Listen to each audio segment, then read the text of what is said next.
ესლამ ალ-ჰატიბი მისი ოჯახის 16 წევრთან, მეუღლესთან და შვილებთან ერთად ამ კარავს აფარებს თავს. რამდენიმე დღე არაც ხან იუნისში თავისი სახლის მიტოვება მოუწიათ.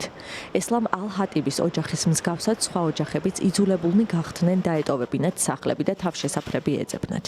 ისრაელის არმიამ ქალაქის ევაკუაციის შესახებ ბრძანებას ამ ივნისს გასცა. 43 წლის კაცი ამბობს, რომ მდგომარეობა უარესდება. ისინი ჰუმანიტარული კრიზისის ზღვარზე არიან. არ აქვთ თავშესაფარი, აქვთ წყლისა და საკვების ნაკლებობა. ყველაფერი თვითანჯებით, ყველაფერი ის, რასაც მთელი ცხოვრება ვაშენებდით, წარსულში დარჩა. აღარაფერი გვაქვს ერთმანეთის გარდა. ღაზის სექტორში ოჯახებს უმძიმეს პირობებში გადარჩენისთვის ბრძოლა უწევთ. ესლამ ალ-ჰატიბის მეუღლე ელჰამი ამბობს, რომ სახლიდან წამოსვლა მაშინ მოუწიათ, როდესაც მათი უბნის მახლობლად დაბომბვა დაიწყო. მე და ჩემი და ბავშვებთან ერთად გამოვიქეცით. ვცდილობდი თავშესაფარი გვეპოვა.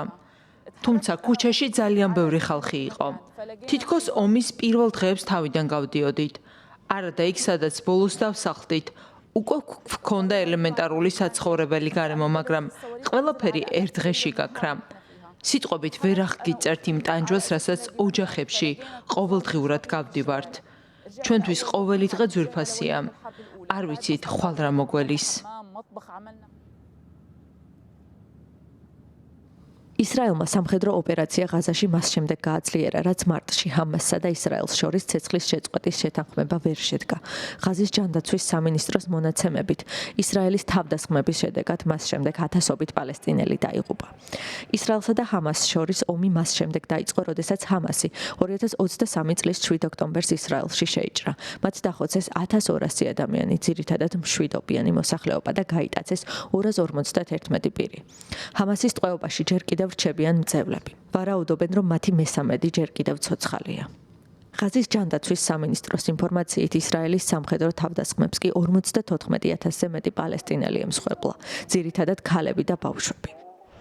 7 ოქტომბრის თავდასხმის შემდეგ დაახლოებით 860 ისრაელელი ჯარისკაცი დაიღუპა, მათ შორის 400-ზე მეტი ღაზაში მიმდინარე საბრძოლო მოქმედებების დროს. ღაზის სექტორში ჰუმანიტარული კრიზისი ყოველდღიურად მწვავდება. მოსახლეობა, რომელიც თითქმის 3 თვე მკაცრი ბლოკადის პირობებში ცხოვრობს, შიმშილის ზღვარზეა. მიუხედავად იმისა, რომ ბოლო დღეებში ეს ბლოკადა ოდნავ შემსუბუქდა, საკვების დეფიციტი კვლავ გადაუჭრელ პრობლემად რჩება.